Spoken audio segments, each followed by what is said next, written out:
ሉሲ ሳሮን እባክሽ ሳሮን ሉላን ይዣት ልምጣና እናንተ ጋር ለተወሰነ ቀን ትቆይ ብላ ስጠይቃት ሉሲ ደግሞ በፍጹም አይቻልም እንዳትመጣ ወደዚህ ቤት እኔ እዛ እቤቷ ሁናም አልቻልኩኝም እንኳን ቤቴ ሁና አይደለም ስለዚህ እኔ ከሳሚ ጋር እንዲገናኙ ራሱ አልፈቅድም ስትላት ሳሮንም ይውልሽ ሉሲ አዳምጭኝ ቤዛ እኮ ለእኛም እህታችን ነበረች። አሁን ላይ እንዴት ከቤዛ ጎን መቆም ያቅተናል?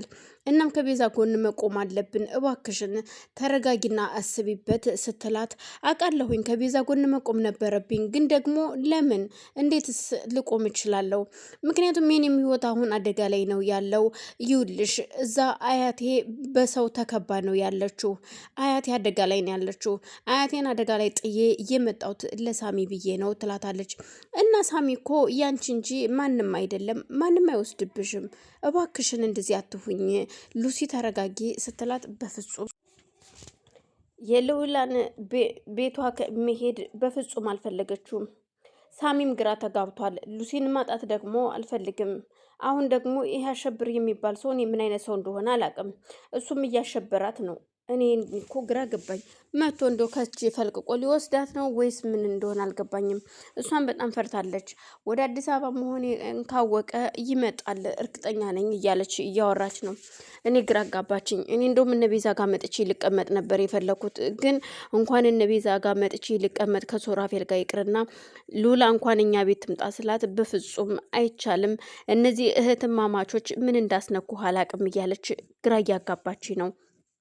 አሁን ላይ እኮ ይውልህ ቤዛ በህይወት ትኑርም አትኑርም የምናውቀው ነገር የለም፣ ግን ደግሞ መሞቷንም በህይወት መኖሯንም ደግሞ ማወቅ አለብን፣ ግዴታ ነው ተከታትለን። ምክንያቱም ሲኖራት አብረናት በልተን ጠጥተናል፣ ባላት ጊዜ እኛንም አብልታናለች፣ አጥጥታናለች። ዛሬ እሷ እንዴት አደጋ ሲደርስባት ጥለና ዞር ልንል እንችላለን? ስለዚህ ባክህን ሳሚ የሆነ ነገር ማድረግ አለብህ። አንተ የሆነ ነገር ለማድረግ መላ አታጣምና መላ ፍጠር ትለዋለች። እኔ የምናግረቃለው የምችለው ነገር ሁሉ አድርጋለሁ፣ ግን ደግሞ ሉሲ አሁን በጣም ግራ እያጋባችኝ እያጨናነቀችኝ ነው። እኔ ከቤት ስወጣ እየት ወጣህ እየት ገባህ ማለቷ በጣም ጨምሯልና አሁን ላይ ራሴ እየተሳቀኩ ነው የምወጣ የምገባው። እውነቴን ነው የምልሽ፣ ስልኬ በጮኸ ቁጥር ሁሉ አሁንም ይችሉ ላንቺ ደወለችልህ ትለኛለች። እኔ ምን ላድርግ አሁንስ? እኔ ግራ ገባኝ፣ ጨንቆኛል። እባክሽ ሳሮን ምን ማድረግ እንዳለብኝ እባክሽን አማክሪኝ።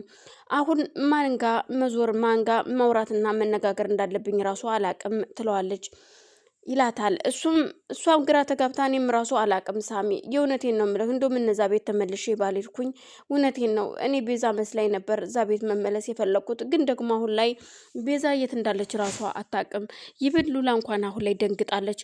ሱራፌል በወጣ በገባ ቁጥር ጥሩ ፊት እያሳያት አይደለም። እንደውም የሚገርም ነገር መጥቶ ይኸውልሽ እንዳታስቢው አሁን ላይ በገንዘብ ተደራድሬ ሁሉን ነገር በራሴ አዞረዋለሁ የምትዩን ነገር እንዳታስቢው ብሎ ተናግሯት ነው ወጥቶ የሄደው ትለዋለች። እሱም በዛን ሰዓት እንዴት እንደዚህ ይላል? እየሆነማ እየተማመነው ነገር አለ። እኔ እኮ ሱራፌል እንደዚህ ተለሳልሶ ሲቀርብ የእውነት ቤዛ ለምን እንዳመነችው እንጂ እኔ ግን ለብዙ ጊዜ እኮ አትመኙ ብያት ነበር። ከዛ ደግሞ ከሆነ ጊዜ በኋላ ደግሞ ስታም አነጋገሩ አቀራረቡ እንድታምኘው ያደርጋል። እንኳን ቤዛን አይደለም እኔ ማምኘው ነበረ። የሚገርምሽ ነገር ግን ደግሞ ቤዛ ትክክል አይደለችም። ሁሉንም ደግሞ እርግጥ እሷም ደግሞ ልክ ነኝ ብላ ያሰበችው ያቀረበችውም ቤቱን በስሟ ሲያዞርላት ነበረ። እሱ ግን ቤቱን በስሟ ያዞርላት ለካ እንደ አዲስ ስለሚጋቡ እንደ አዲስ እንጋባለን ያን ጊዜ ሁሉንም ሀብት እኩል መካፈል ከሁሉም ሀብት ስሜ መግባት አለበት ብሎ ስላናገራት እሺ ብለው ነበረ። ያንን አስቦ ነው ለካ ቤቱን በስሙ ያዞረላት። ምን አይነት እየተረገመ እርኩስ ነው ግን ከዚህ ከሮቤል ጋር ያላቸውን ሴራነት ባወቅኩትኝ ሲል ለሳሮን ይነግራታል። አላቅም እነዚህ ሁለት ሰዎች ምን እንደሆነ፣ አሁን ግን እርግጠኛ ነኝ ሮቤል ራሱ የሚተኛ አይመስለኝም። ያቺ የተረገመች ትጂ ደግሞ የት እንደያለች አሁን እኮ ባወቅኩኝ ደግሞ ትጂን ደግሞ የሆነ ነገር አባብዬ ትጂን ከትጂ ጋር ኢንፎርሜሽን መቀበል ችል ነበር፣ ግን ደግሞ አሁን ጠፍታለች። የት እንዳለችም አላቅም፣ አግኝቻት አላቅም ራሱ። እስኪ ስልኳን ሞክርላት እንግዲያውስ ስትለው ቆይ እስኪ በኋላ ሞክርላት አለው ይላታል። በዛን ሰዓት ተመልሳ ሳሮንም ወደነ ሱራፌል ቤት ትሄዳለች። እነ ሱራፌል ጋር ስትሄድ ሉላ ብቻዋን ናት። ቤቱ በጣም ነው የሚያስፈራው፣ ጨንቋታልም። ሳሮን መጣሽ? በጣም ፈርቼ ነበረ። ብቻ በጣም ጨንቆ ወዴት መሄድ እንዳለብኝ ምንም ማድረግ እንዳለብኝ ራሱ ግራ ገብቶኛል። እንዴት መሆን እንዳለብኝ ራሱ አላቅም ትላታለች። ቆይ ምንድን ነው እየሆነ ያለው ግን እኔ እያልገባኝ ነገር። አንቺ ደግሞ ይኸውልሽ ሱራፌል ሲናገር አትናደጅ።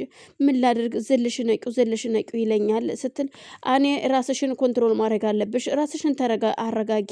እንዴት እሱ በተናገረ እሱ በመጣ ቁጥር በወጣ በገባ ቁጥር አንቺ እሱ ቀስ ብሎ ሲናገር አንቺ ጮሽ ስለምትናገሪ እኮ ነው ስትላት፣ ያው የተናገራቸውን ነገሮች ሳስበው ውስጤ እሱን ልክ እሱን ሳይ ከውስጤ ይመላለሳሉ። በዛን ሰዓት ብቻ ነቂው የሚለኝ ነገር አለ። ግን ምን ማድረግ እንዳለብኝ አላውቅም።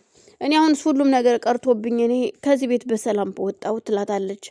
እንግዲህ ካልሆነ ወይ ደግሞ እንደምንም ብለን ሉሲ እሺ አትልም። ግን ደግሞ እስኪ ለተወሰነ ቀን እሷ ጋር እንሄድና እዛ እንቀመጣለን እንጂ እኔ ራሱ እዚህ አብሬሽ አላድርም ትላታለች። እባክሽን ሳሮን እባክሽን ጥለሽኝ አትሄጂ ስትላት፣ ቆይ ግን እኔ የምለው እነ ሳሚ ለምን አብረው ተያይዘው ወደዚህ አይመጡም ስትል፣ በፍጹም ሉሲ እምቢ ብላለች። ያው መሄድ ያለብን ወደዛው ነው።